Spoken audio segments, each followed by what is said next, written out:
రానా Naidu season 2 పైన నా opinion చెప్పాలి అంటే ఐ హ్యావ్ మిక్స్డ్ ఒపీనియన్స్ అండి. ఇప్పుడు నేను సీజన్ 1తో కంపేర్ చేస్తే it's know where near to the season 1 దరిదాపుల్లో కూడా లేదు. At the same time it's not a bad season also. But season 1ని సూపర్గా ఎంజాయ్ చేసిన వాళ్ళని డెఫినెట్లీ సీజన్ 2 అయితే డిసప్పాయింట్ చేస్తుందని నాకు అనిపిస్తుంది. నేనైతే డిసప్పాయింట్ అయ్యా. మరి మనం ఈ సీజన్ 2 గురించి డీటెయిల్గా మాట్లాడుకుందాం. అయితే దానికంటే ముందు నాదొక చిన్న రిక్వెస్ట్. అంటే చాలా మంది మన వీడియోస్ అయితే చూస్తున్నారు కానీ సబ్స్క్రైబ్ మాత్రం చేసుకోవట్లేదు భయ్యా. సో ప్లీజ్ సబ్స్క్రైబ్ చేసుకుని వీడియోస్ని చూసేయండి చెప్తాను.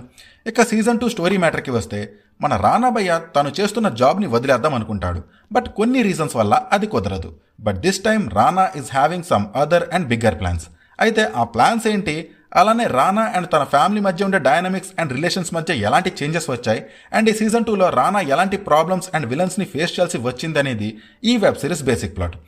స్టోరీ పరంగా సీజన్ 2 బాగానే ఉంది, కానీ ఎందుకో తెలియదు కానీ సీజన్ 1లో ఏదైతే ఒక ఫైర్ అండ్ వైల్డ్నెస్ ఉండేదో అదైతే సీజన్ 2లో అస్సలు లేదని నాకు అనిపించింది. అయితే ఇప్పుడు నేను మీతో క్లియర్గా ఒకటి చెప్తున్నా, నేను ఇక్కడ క్యారెక్టర్స్ అండ్ నరేషన్లో ఉండే ఫైర్ అండ్ వైల్డ్నెస్ గురించే మాట్లాడుతున్నా, బంచిక్స్ గురించి అయితే కాదు. ఇక నరేషన్ మ్యాటర్కి వస్తే నాకైతే నరేషన్ హాఫ్ బేక్డ్లా అనిపించింది. కొన్ని ఎపిసోడ్ సూపర్గా అనిపిస్తే మరికొన్ని డీసెంట్గా అనిపించాయి. Most of the time pacing ఫాస్ట్గానే ఉన్న ఫ్యూ ప్లేసెస్లో నాకైతే లాగింగ్గా అనిపించింది. ఇనీషియల్ స్టోరీ ఎస్టాబ్లిష్మెంట్ కూడా సూపర్గా ఉంటుంది. ఇనీషియల్ ఎపిసోడ్స్ చూసాక అబ్బా సీజన్ 2 కూడా అదిరిపోయేలా ఉందే అని అనుకున్నా. బట్ ఎపిసోడ్స్ ప్రోగ్రెస్ అయ్యే కొద్దీ ఇట్ వెంట్ డౌన్ గ్రాడ్యువల్లీ. అలానే పూర్తిగా డౌన్ అయిపోలేదు, మళ్ళా మంచి ఎంటర్టైనింగ్ అండ్ ఎంగేజింగ్ సీన్స్ పడుతుంటాయి. బట్ ఆ మొమెంటం మెయింటైన్ అవ్వలేదు. ఫైనల్ ఎపిసోడ్ స్టార్టింగ్ నార్మల్గానే ఉన్నా, ఎండింగ్ కొంచెం సాటిస్ఫైయింగ్గా అనిపించింది నాకు. ఈ వెబ్ సిరీస్లో ఉండే కొన్ని సబ్ ప్లాట్స్ బాగానే ఉన్నా, కొన్ని సబ్ ప్లాట్స్ మాత్రం అన్నెసెసరీ అనిపించాయి నాకు. యాక్చువల్లీ సీజన్ 2లో చాలా పొటెన్షియల్ అయితే ఉంది. ఒక gripping, solid and proper crime thriller అయ్యే ఛాన్సెస్ ఉన్నాయి, బట్ అలా జరగలేదు. ఇక క్యారెక్టర్ డెవలప్మెంట్ గురించి చెప్పాలి అంటే కొన్ని క్యారెక్టర్స్ ని బాగా డిజైన్ చేసి ప్రెజెంట్ చేశారు. బట్ కొన్ని క్యారెక్టర్స్ ని ఇంకా బెటర్ గా ప్రెజెంట్ చేసి ఉంటే బాగుండేదని నాకు అనిపించింది. వెంకీ మామ ఫుల్ పొటెన్షియల్ ని యూజ్ చేసుకునేలాగా నాగా క్యారెక్టర్ ని ప్రెజెంట్ చేయలేదని నా ఫీలింగ్. ఈ వెబ్ సిరీస్ లో యాక్షన్ సీన్స్ ఉంటాయి అండ్ అవి బాగుంటాయి. Music was good, technical aspects are good.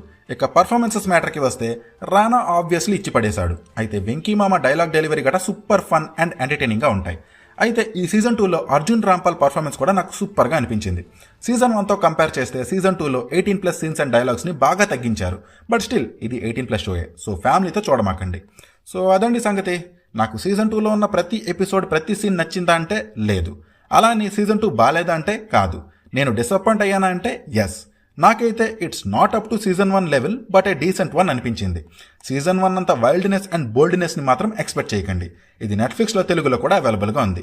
మీరు ఈ సీజన్ 2ని చూడండి. అండ్ ఈ సీజన్ 2 పైన మీ ఒపీనియన్ని please do comment and please do subscribe. Thank you, take care, bye.